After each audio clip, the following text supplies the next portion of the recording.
Complete video of the vanishing of Maura Murray. It was a quiet winter evening on February 9, 2004. A black Saturn sedan was discovered crashed on a remote stretch of Route 112 in Haverhill, New Hampshire. The driver's side airbag was deployed. The driver's belongings were still inside. But the driver, a 21-year-old college student named Maura Murray, was gone, without a trace. Nearly 2 decades later, her sudden disappearance remains one of the most puzzling, unsolved mysteries in the United States. Who was Maura Murray? Why was she driving alone on a rural road hours from campus? And how could someone vanish so quickly, so completely? This is Shadows of Truth, and today we examine the enduring mystery of Maura Murray. Chapter 1. A Life in Transition. Maura Murray was not your average college student. Born on May 4, 1982, she was raised in Hanson, Massachusetts, and came from a large, close-knit family. A talented athlete, she ran track and cross-country. She was intelligent, with a calm demeanor, and had high aspirations. She started her college education at the prestigious United States Military Academy at West Point, where she studied chemical engineering. But after her sophomore year, Maura transferred to the University of Massachusetts Amherst to pursue nursing. A change that, in hindsight, may signal that she was searching for something more personal, more meaningful. But behind the poised exterior, there were signs of struggle. In late 2003, she got in trouble for using someone else's credit card number to order food. It was a small infraction, but unusual for someone with a military background and good academic standing. Even more concerning were reports of her emotional state. Just 4 days before she vanished, Maura broke down in tears at work. She was working a campus security shift and suddenly became distraught after receiving a phone call. Her supervisor escorted her back to her dorm.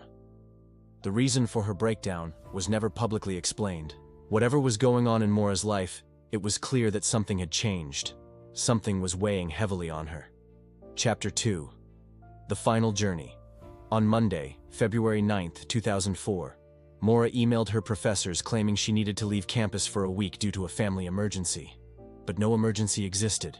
No family members knew she was planning a trip. She then withdrew about $280 from an ATM, nearly all the money she had. She went shopping for some snacks and purchased alcoholic beverages. Surveillance footage shows her alone at the ATM and the liquor store. She then packed her car with clothes, textbooks, and personal items, enough for several days, and printed out directions to lodging in Vermont. At around 7 p.m., a 911 call was made by a local in Haverhill, New Hampshire. A car had apparently slid off the road near a sharp turn. Another neighbor saw the driver, a young woman, walking around the car. She reportedly declined help, saying she had already called for roadside assistance. But she hadn't. No call was ever placed. By the time police arrived at 7:46 p.m., the car was abandoned. No driver, no signs of a struggle. Her belongings were still inside: textbooks, snacks, and the alcohol. But Maura was gone. What happened in those 7 to 10 minutes between the crash and the arrival of authorities? Could she have wandered off into the woods? Was she picked up by someone? Or did she intentionally vanish? Chapter 3. The search law enforcement quickly began a search of the immediate area. Bloodhounds traced her scent for roughly 100 yards down the road, then lost it, as if she had gotten into another vehicle. Snow was on the ground, but there were no conclusive footprints leading away from the crash site. Over the following days, helicopters, thermal imaging, and search parties scoured the nearby woods and trails. But nothing was found. Not a piece of clothing, not a footprint, not a clue. The official search was scaled back after a few days, but her family, particularly her father, Fred Murray, refused to stop looking. He returned to the area many times, handing out flyers, retracing her steps, and pressuring authorities to reopen and expand the investigation. Over the years, tips came in. Rumors swirled. Possible sightings were reported, but none could be confirmed. Chapter 4. Theories and Possibilities. The mystery of Maura Murray has inspired dozens of theories. Some are grounded in evidence, others stretch the limits of logic, but all emerge from one central question: how can someone vanish into thin air? Theory 1. Voluntary disappearance. Some believe Maura planned to disappear. The email to her professors, the packing, the printed directions, all suggest premeditation. She may have wanted to escape stress or start over. She may have even chosen to disappear on purpose and start a new life. But if that were the case, why crash her car? And if she escaped, how has no one seen or heard from her in 2 decades? Theory 2. Accidental death. Another theory is that Maura left the scene, disoriented or intoxicated, and succumbed to the elements. It was freezing outside, and she may have gotten lost in the woods. Yet despite thorough searches of the area, on foot, by air, and even with cadaver dogs, no trace of a body has ever been found. Theory 3. Foul play. The most chilling theory suggests that someone else was involved. Could someone have picked her up under false pretenses? Was someone following her? Did she hitchhike, only to meet with a predator?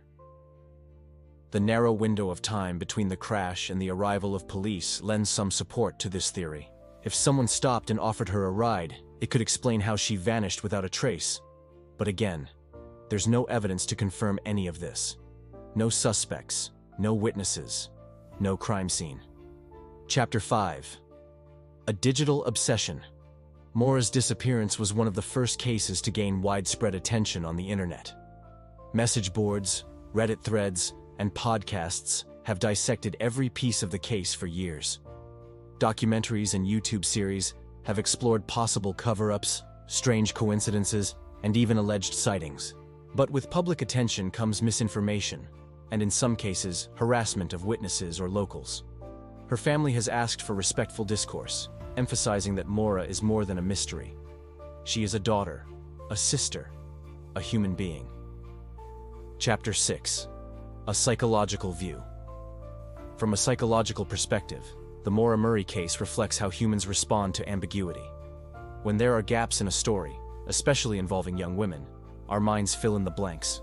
Was she running from something? From someone? From herself? The concept of ambiguous loss, where there's no closure or confirmation of death, leaves families in a state of suspended grief. It's a painful psychological limbo, and it makes healing nearly impossible. Maura's case also highlights how we seek meaning in mystery. We analyze, theorize, and hope that answers will provide peace. But sometimes, even with all our tools, those answers remain just out of reach. Chapter 7. 20 years later. In 2024, it marked 20 years since Maura's disappearance. She would now be in her 40s. Her family still holds out hope for answers. A tree near the crash site became a memorial, a quiet place where people leave notes, ribbons, and photographs. Her case remains open. New Hampshire authorities periodically re-examine the evidence. The family has even hired private investigators. And the public continues to ask, what happened to Maura Murray? Could modern forensic technology offer a breakthrough? Could someone somewhere still come forward with crucial information? Time may pass, but hope, however fragile, endures. Maura Murray didn't just vanish. She left behind questions, people who loved her, a story still unfolding. And we, those who listen, research, and remember, help keep that story alive. If you know anything about Maura's disappearance, you can contact the New Hampshire Cold Case Unit. Even the smallest detail could matter. Thank you for watching Shadows of Truth. If this case moved you, subscribe for more deep investigations into real mysteries and the psychology behind them. Until next time, stay curious, stay compassionate.